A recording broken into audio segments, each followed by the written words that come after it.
വിശുദ്ധ ഖുർആൻ ഇവിടെ നടപ്പിൽ വരുത്തിയത് ഒരു വിഭാഗത്തിന് മാത്രമല്ല എന്ന് ഞാൻ പറയാൻ കാരണം, വിശുദ്ധ ഖുർആൻ പറഞ്ഞു, ഖുർആൻ പഠിപ്പിച്ചു നിങ്ങൾ മദ്യം ഉപയോഗിക്കരുത്, മദ്യം ഉപയോഗിക്കാൻ പാടില്ല. ലാ തസ്റബുൽ ഖംറ ഫഇന്നഹു റഅ്സു കുല്ലി ഫാഹിഷ. നിങ്ങൾ മദ്യം ഉപയോഗിക്കരുത്, അത് എല്ലാ നികൃഷ്ടമായ നീചമായ പ്രവർത്തനത്തിൻ്റെയും ഉത്ഭവ കാരണമായിരിക്കും. നിങ്ങളിപ്പോൾ ഇന്നലെയും ഇതൊക്കെ പത്രത്തിൽ വായിച്ചിട്ടുണ്ടാവും. പെറ്റ ഉമ്മനെ മകൻ വെട്ടിക്കൊന്നു നുറുക്കിക്കളഞ്ഞു. എന്താണ് കാരണം എന്ന് വെച്ചപ്പോൾ ആ മകൻ മദ്യപാനിയായിരുന്നു. ആ മദ്യപിച്ച് ബുദ്ധിയില്ലാതെ ലഹരി വന്നപ്പോൾ അവൻ ഉമ്മയെ വെട്ടിക്കൊന്നു. ഇങ്ങനെ എത്രയെത്ര സംഭവങ്ങളാണ് നടക്കുന്നത്. അതുകൊണ്ട് ഈ കാര്യത്തിൽ നാം എല്ലാവരും ശ്രദ്ധിക്കുകയും ഗവൺമെൻറ് പ്രത്യേകമായി ഇത്തരം സംഭവങ്ങൾ ഇല്ലാതിരിക്കാൻ ശ്രദ്ധിക്കുകയും വേണമെന്ന് ഞാൻ ഓർമ്മപ്പെടുത്തുന്നു. പണ്ട് ഇവിടെ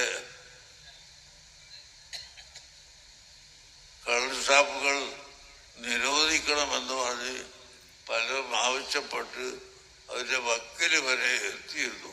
പിന്നെ അത് നിർത്തിയില്ല. ഒരു മുഖ്യമന്ത്രിമാരും അതിന് മുന്നോട്ട് വരില്ല. അവരൊക്കെ ഇത് അനുവദിക്കുന്നവരാണ്. അങ്ങനെ ഇപ്പോൾ അത് വർദ്ധിച്ച് ധാരാളം ഷോപ്പുകൾ നമ്മുടെ കേരളത്തിൽ തന്നെ നടക്കുകയാണ്.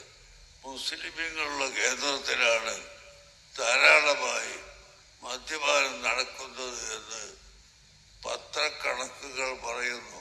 അവർ കണക്ക് കൂട്ടി പറയുന്നതാണോ അസത്യം പറയുകയാണോ എന്നെനിക്കറിയില്ല.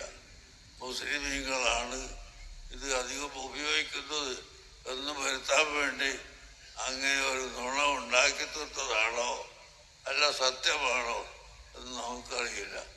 കഴിഞ്ഞ പ്രാവശ്യം ഒരു ഹൈന്ദവരുടെ ഒരു സന്തോഷ ദിവസത്തിൽ കേരളത്തിൽ ഏറ്റവും അധികം കള്ളു ചെലവായത് പൊന്നാനിയിലാണ് എന്ന് പേപ്പറിൽ വന്നു. പൊന്നാനിയിൽ മുസ്ലിംകളല്ലാതെ ഒരറ്റക്കുട്ടിയും ഇല്ലല്ലോ. അപ്പം അതുകൊണ്ട് അവിടെ മുസ്ലിംകൾ മാത്രമുള്ള സ്ഥലത്താണ് ഏറ്റവും കള്ളു ചെലവായത് എന്ന് പത്രത്തിൽ എഴുതുന്നു. അത് സത്യമാണോ അല്ലേ അല്ലാഹു ആലം. ഏതായാലും ഇതിൻ്റെ നാശം, എല്ലാ നാശത്തിൻ്റെയും ഉത്ഭവമാണ് മദ്യം എന്ന് നബി സല്ലല്ലാഹു അലൈഹി വസല്ലമ തങ്ങൾ പഠിപ്പിച്ചിട്ടുണ്ട്. അതുകൊണ്ട് രാജ്യത്തിൻ്റെ ഭദ്രതക്കും രാജ്യത്തിൻ്റെ ഗുണത്തിനും ആവശ്യമായത് ഗവൺമെൻറ്റും ചെയ്യണമെന്ന് ഞാൻ ഈ സമയത്ത് ഓർമ്മപ്പെടുത്തുകയാണ്. എല്ലാ ജനങ്ങളും വളരെയധികം ശ്രദ്ധിക്കണം. വെറും കൊലപാതകം മാത്രമല്ല, മറ്റനേകം കൊലപാതകങ്ങൾ അഥവാ പരിശുദ്ധ ദീനുൽ ഇസ്ലാമിനെ കൊല ചെയ്തുകൊണ്ടിരിക്കുന്ന ദുർവാദങ്ങളും ന്യായങ്ങളുമായി വരുന്നത് എല്ലാം നാം കാണുന്നുണ്ട്. നമുക്കത് കണ്ടു നിൽക്കാൻ കഴിയുകയില്ല. അതിനെതിരായി ശബ്ദിക്കാതെ നമുക്ക് നിർവാഹമില്ല.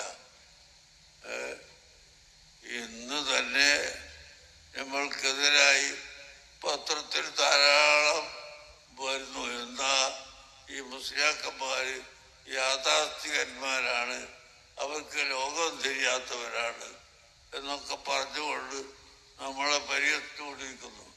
ഞങ്ങൾക്ക് ലോകം തിരിച്ചിട്ടുണ്ട്, മറ്റേ ലോകവും തിരിച്ചിട്ടുണ്ട്, എല്ലാ ലോകവും തിരിച്ചിട്ടുണ്ട്. തിരിയാണെന്നും പറയുന്നതല്ല. പക്ഷേ ഈ കൗമ് അധപ്പതനത്തിലേക്ക് പോകുമ്പോൾ അതിൽ നിന്നും രക്ഷിക്കുന്ന കർത്തവ്യ ആലിമീങ്ങൾക്ക് ഉണ്ട്. അതുകൊണ്ട് തന്നെയാണ്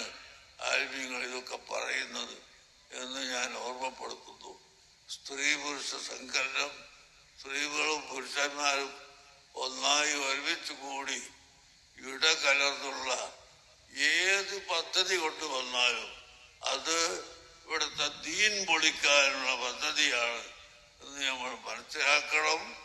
വളരെയധികം ചിന്തിക്കണം. അതിന് എല്ലാവരും അത്തരം പ്രവർത്തനങ്ങൾക്ക് കൂട്ടുനിൽക്കരുത് എന്നുകൂടി നിങ്ങളോട് ഞാൻ ഓർമ്മപ്പെടുത്തി എൻ്റെ വാക്കുകൾ നിർത്തുന്നു. ബഹുമാനപ്പെട്ട പരിശുദ്ധ ഖുർആൻ തിലാവത്ത് ചെയ്യാൻ ഓതാൻ നമുക്ക് നല്ല ഉത്സാഹം വേണം. എല്ലാ ഹാഫിളുകളും രാവിലെ ഒരു ജുസു എല്ലെങ്കിലും നിങ്ങൾ ഒതുക്കിയിട്ടല്ലാതെ ഒരു പണിക്കും പോകാൻ പാടില്ല. ഒരു ജോലിക്കും പോകണ്ട, ഒരു കിതാബ് ഓതാനും പോകണ്ട, ഒന്നിനും പോകണ്ട. ഏറ്റവും ചുരുങ്ങിയത് 30 ദിവസം കൊണ്ട് ഒരു ഖതമ് തീർക്കുക. എന്നാൽ അത് മറന്നു പോകൂല. മഹാന്മാർ